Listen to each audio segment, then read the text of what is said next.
Shabbat Shalom.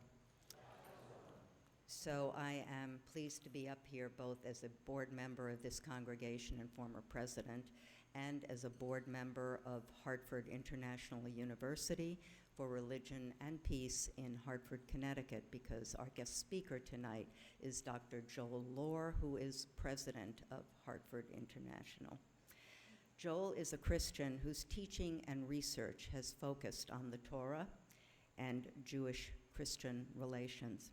He has led HIU, known as Hartford Seminary until 2021, to the adoption of a new strategic plan that resulted in the name change and the introduction of 3 new degree programs. One, a master's in interreligious studies, and another, the master's in international peace building. 2 important events occurred in 1833. One was the completion of the construction of this synagogue, and the other was the organization by a group of congregational ministers to create a school for the training of ministers in Connecticut. In the early 70s, in response to a change in the needs of theological training, the Hartford Seminary phased out the preordination training of ministers and changed its focus to leadership development, research on the church and society, and, very interestingly, to Islamic studies and Christian-Muslim relations. Today, Jews are an important part of the mix at Hartford International University. The current chairman of the board, Claire Feldman, is a convert to Judaism. The dean, Dr. Dina Grant, is Jewish. And the large board is a diverse mix of Christians, Muslims, and Jews. And it's a board that believes in strengthening one's faith while affirming the goodness of religious differences.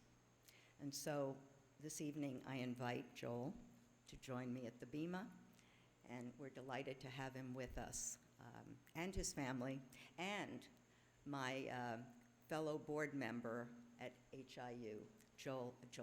I knew a Joel Resnick once, Frank Resnick, and his wife, Judy. So welcome to all of you, and Teresa and Avi, Joel's family. Thank you. Is that fine? It's mine. Thank you. Welcome. Yeah, I think you can. Pastor Jeff, you have a competition here.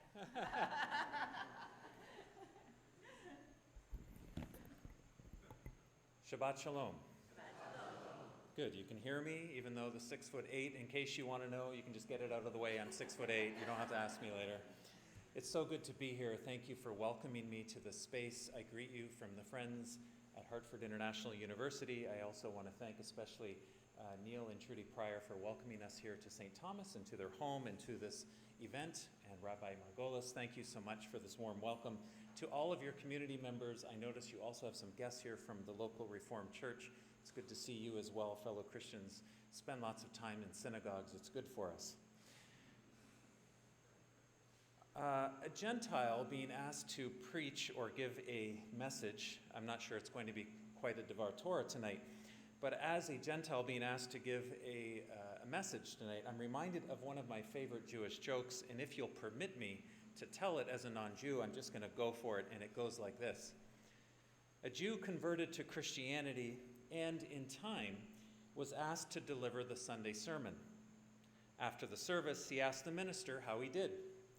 The minister replied, "You did fine, but maybe next time don't begin with, 'Good morning, fellow Goyim.'" Though I'm not a convert to Judaism, I'm a committed Christian. I often wish I could convert, if for no other reason than the jokes. And this reminds me of that Seinfeld episode, if you know Seinfeld or if you follow the show, the one with Tim Whatley, who he's a dentist, that Jerry accuses of converting to Judaism for the jokes. This is that famous anti-dentite episode, if you know that episode, and it's a great episode if you get a chance to watch it.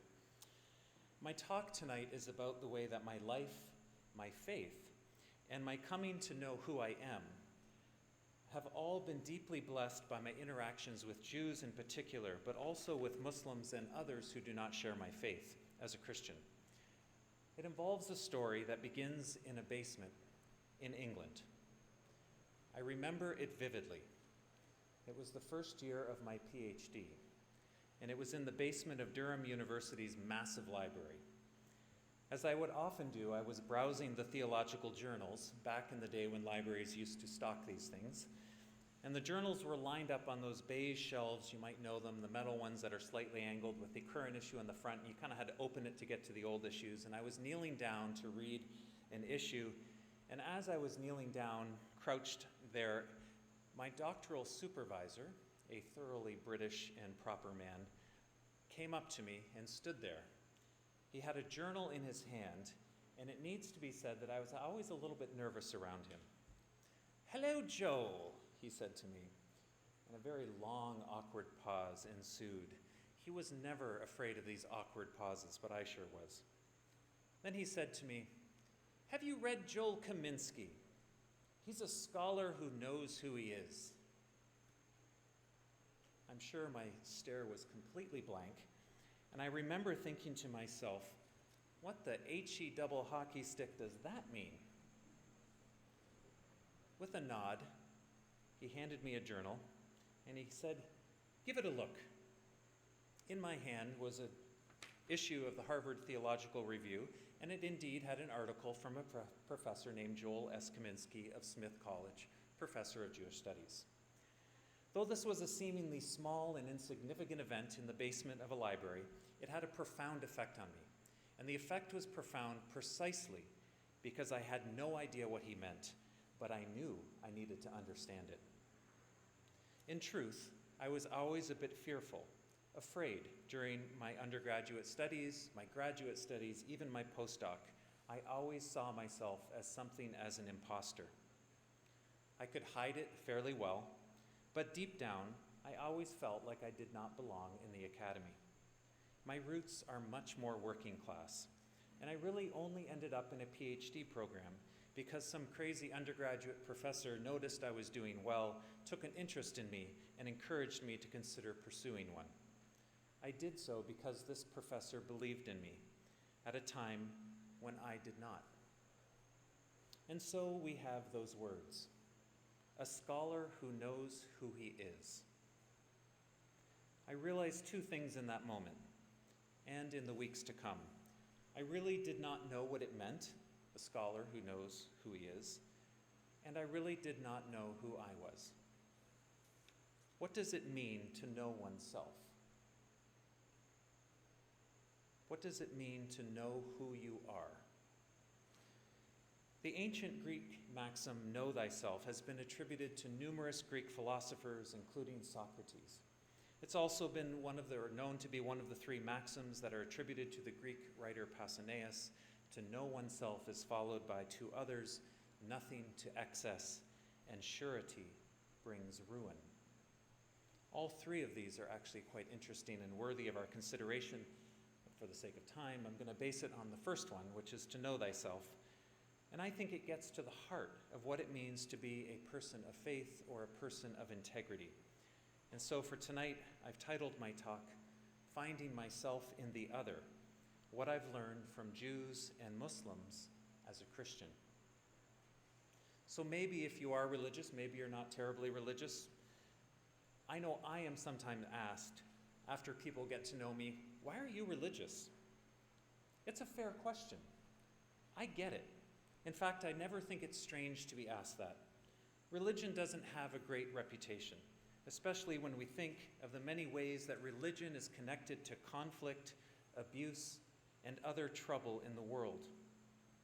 Polls show us that only 20 to 30% of Americans view religious groups favorably, although it needs to be said about 50% of Americans are neutral and say they're not really sure what to think, or they're indifferent.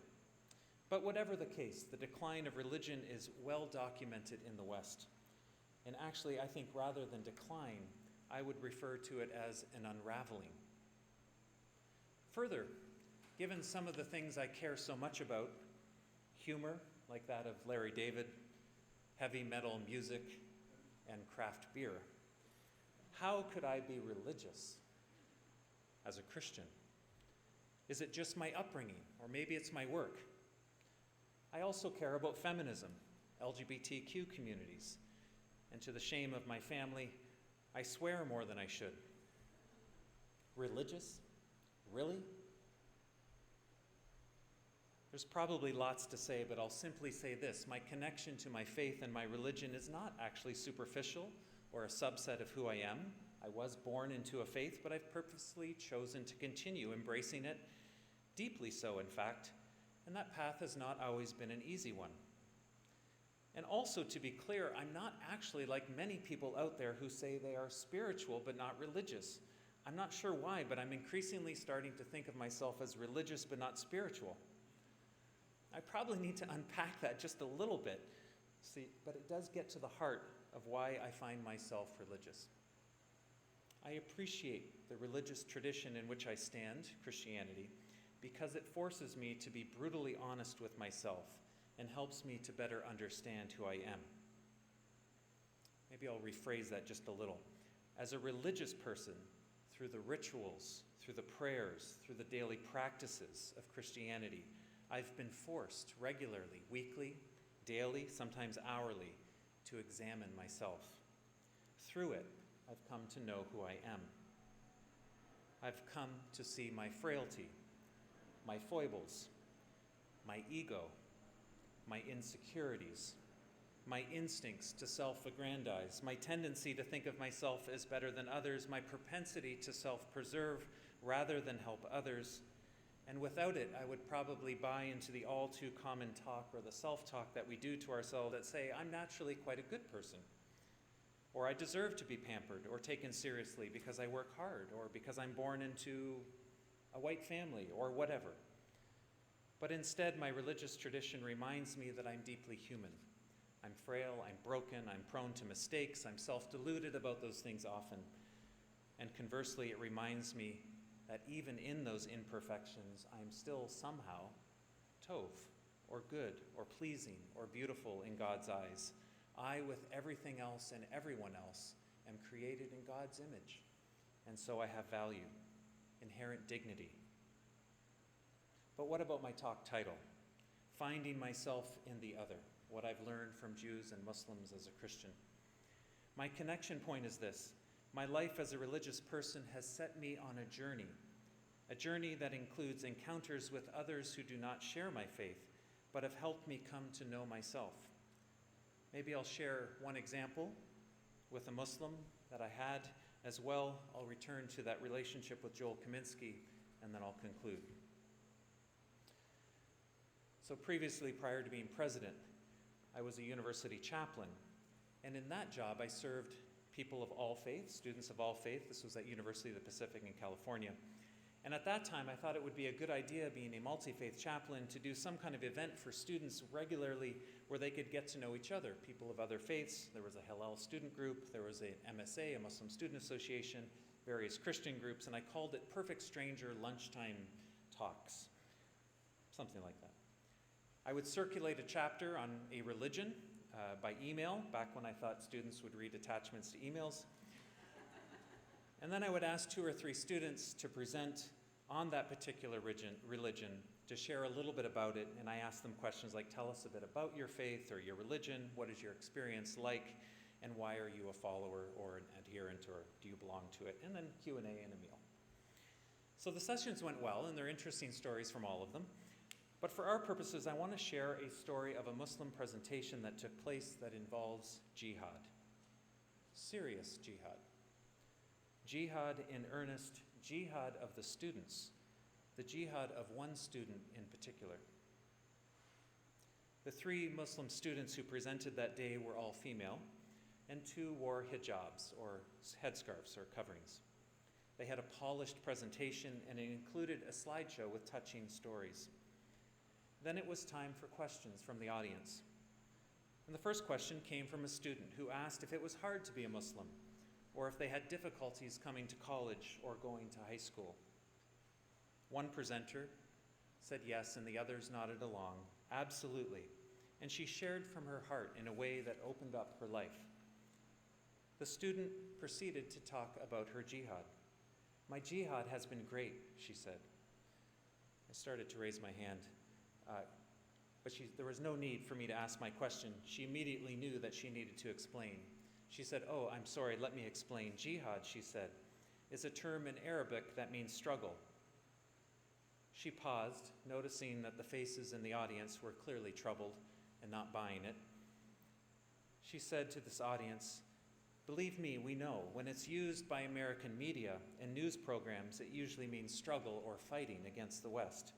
But regular Muslims just use it to speak of personal battles or struggles." She now seemed more reluctant, but she mustered the courage to continue cautiously. "I've had many struggles, but my headscarf is my greatest jihad." The other two students, one with a headscarf and one without, nodded along in agreement. It was clear that the headscarf, for them too, whether wearing one or not, was clearly a struggle as well. And this is where my curiosity and my vulnerability crept in. I actually wanted to know more. I wanted to understand the heart of the struggle. I wanted to be informed. I think I just blurted out, "Can you say more about that?" Probably not realizing I was speaking alone. And the student again was willing to explain. But I had no idea what I was about to hear. It turned everything I expected on its head. "My headscarf is my jihad," she said, "because I come from a very moderate Muslim family. My mother does not wear one. My family is from Los Angeles, and this is where my father hoped that we as a family could assimilate, fit into American life, even though we are Muslims and foreigners. And so," she continued to explain, "I never wore a hijab as a child or in high school when many Muslim women start to wear them. And in fact, my father was deeply opposed to it altogether and wanted none of it." But, the student explained, she became interested in her identity as a Muslim and started asking questions. And she decided that she wanted to try to live out her faith, a faith that she said inspired her to be modest and to help the weak in the world. And so she decided, against her father's wishes, that she wanted to start wearing a headscarf. She decided she'd be going to college anyway, and it was a time of meeting new people. It was a time of transition, so she would start then. But her father was deeply opposed. He did not want her to wear it and made that clear. He was convinced it would make her look like an extremist, a fundamentalist, or worse, a terrorist. And he pleaded with her not to wear it. But she felt so strongly that she needed to go against her father and her mother's wishes, and it was hard for her to do so, despite her honoring her parents. This was her struggle. This was her jihad. And so here I thought her jihad, or her struggle, was about having to wear a headscarf, being forced to wear one, and we know that can take place in the world. But for her, I actually thought it was about being so hot in California. We have 100 days of, or 100-degree heat, 300 days of sunshine there, but that's not what it was about. But how wrong I was, how little I knew Muslims. I came to find myself a little bit that day more through a student. I learned about my biases, I learned about my ignorance, and I learned that even in all of our differences, as people of faith, we share a great deal. We are all on journeys that others probably have no idea about. Slowly, I was coming to know who I was, who I am. So Joel Kaminsky, the author of that article my supervisor handed me, has since become a friend and a writing partner. Not long after reading that article, I decided to write him, asking if he would meet me at a conference to talk about his work. I was deathly afraid, if I'm honest. Not only is he a formidable scholar, but he does not share my faith. He is Jewish. I am certain it will stay that way for the rest of his and my life. Since that time, we have penned books and articles together, working closely together for over 15 years. Today, not many Friday afternoons go by where I don't either call him or text him to wish him Shabbat Shalom, and he doesn't. Actually, my daughter's here right now. Joel Kaminsky has this little phone ring on my phone, and they're always like, "That's Joel Kaminsky again." We talk to each other probably, I talk to him more than I talk to my mother. I'm embarrassed. He's such a dear friend. Probably 3 or 4 times a week he calls me. He asks me about my life, my family, and my work, and Professor Kaminsky has helped me learn and see things about my own life and my career that I would never otherwise have recognized. It's been one of the most rewarding and meaningful processes of my life. He is indeed a scholar who knows who he is. He is a Jew through and through, and he's a lovely man, and I'm honored to know him. And he, like the Muslim student, who I'm also honored to know, actually like so many others, Frank and Judy, Trudy, Neil, so many people in this world have gotten a part of my life and helped me learn who I am. And so becoming vulnerable in dialogue, becoming real with the other, whether Jew or Muslim or Christian, has brought me a gift I never realized imaginable. The gift of learning who I am, the gift of finding myself. And for that, I am grateful. Amen.